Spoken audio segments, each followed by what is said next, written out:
Hey everyone, welcome back. Hope you're having a good Friday. Today I decided to open up one of these 2018 Panini Certified Blaster boxes. Been a little while since we've opened one of these. I still have a few of these sitting around from a recent purchase, probably about a month ago off of Blowout. So we'll go ahead and get this overwrap taken off real quickly.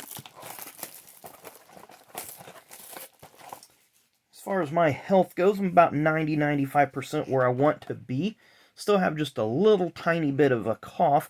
Never fought any respiratory or congestive issues, as I've mentioned, but just have a little bit of a cough, and right now it appears to be more asthmatic than anything. But back to the box and task at hand here. See Jimmy Johnson there on the front. 1 auto or mem card per box on average. 5 cards per pack. There's only 3 packs per box. We'll zoom in here and give you guys a quick look at those print runs. Of course, there's all sorts of parallels, different levels there, rainbows, as people like to say. There you see the social media information. Here's all your licensing information. There's a Sideways Jimmy. No purchase necessary. Well, of course, you have to purchase it. Autographs, memorabilia, freshman fire suits. We did get a couple of the freshman fabrics or ink or something like that. I think, was it Cole Custer or somebody that we got one of these of? It was a really nice looking card. 1 Blaster exclusive orange parallel. And some of these boxes we've actually gotten 2. So we'll take whatever they give us. Looks like there's our 3 packs. I don't know where our little hashtag's hiding out, but it's not hiding out in that box. That pack's just slightly thick, so we'll move it to the bottom. That's generally where the hit has been. We've talked about this numerous times. Throw out the driver on these particular packs. The certified is just a really nice looking wrapper. A lot of people out there are wrapper collectors. Of course, the information that's on the back of the pack can also be found on the outside of the box. So we won't bore you with those details any further. We'll just go ahead and move forward with our little rip here. Start off with journeyman driver J.J. Yaley. I'm trying to think what team that is that he's driving for there. But he's driven for a number of different teams. Usually in the last few years it's been Xfinity. Sometimes he'll drive trucks or Cup, depending on what a team needs from him. There's 1990 Daytona 500 winner Derek Cope. Of course, he won at Dover in 1990 and has one Busch or Xfinity Series win in 1994 at New Hampshire, as well as being a now former Cup Series co-owner with that 00 team Starcom Racing.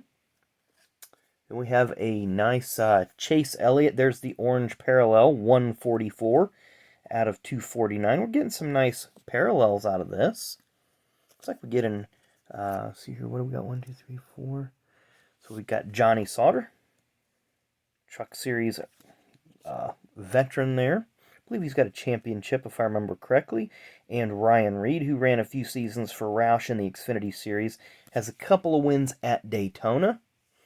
But outside of that, his career was pretty quiet. Let's go to pack number 2.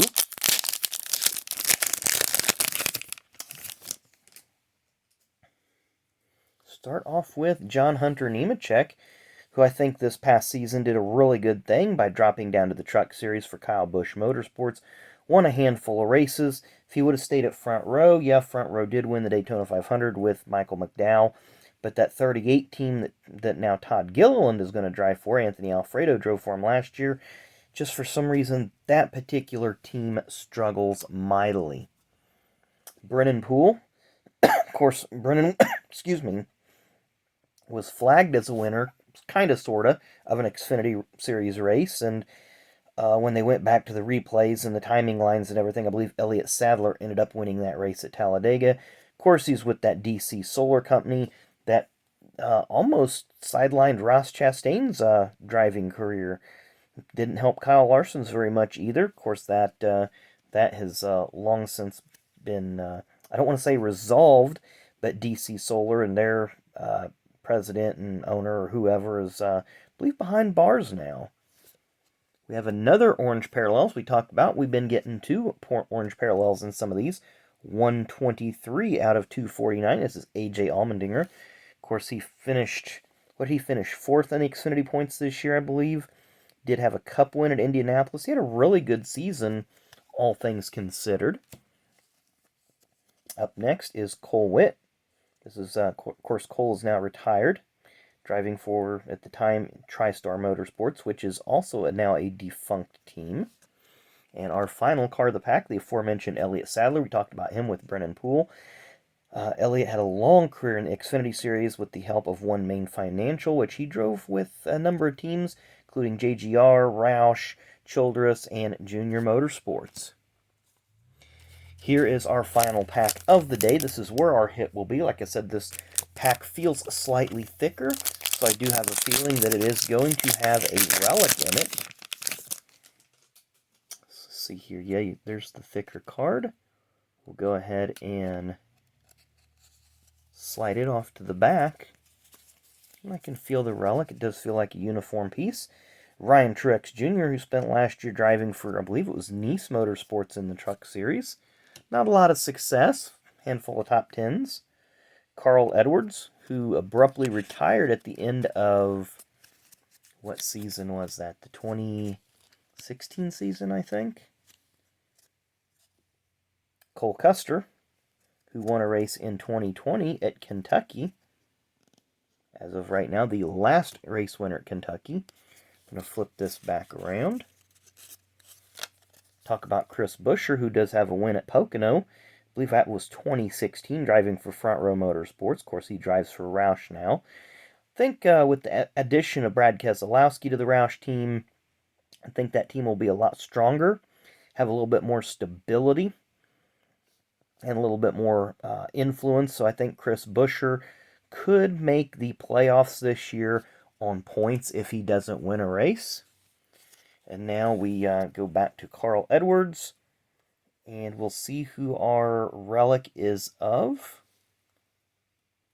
And it looks like it's upside down. So let's go ahead and flip it the correct way. It's numbered 199 out of 499. It's an Xfinity Series driver. Who do we have? Materials. And it looks like it's Garrett Smithley. Garrett Smithley. I don't know that I have a Garrett Smithley relic. I think I have an auto of him, but the number 0 car at the time.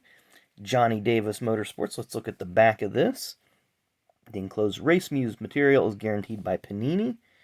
So it's just Xfinity Materials. Garrett Smithley. I will take that one. Not a bad looking card. Really like the presentation of this card. You have the driver, you have the car, which I believe is important. Of course, you do have the material there as well. So we did get a nice relic and a couple of nice of the orange parallels. So I'll get these sleeved up. And we'll just, keep going with our rips like we've been doing. So anyway, keep hitting those like buttons, hit those subscribe buttons, keep those comments coming. Like I said, I really do appreciate everything that you guys do to make this channel successful. So hope you guys enjoy the rest of your Friday. Don't really have much else to talk about today. I'm feeling much better. Just looking forward to getting my life. I've been off work for a couple of weeks while I recover, but looking forward just to get everything back to normal, or as normal as can be. So thanks again for watching. I really do appreciate it. Enjoy the rest of your Friday, and we will see you tomorrow.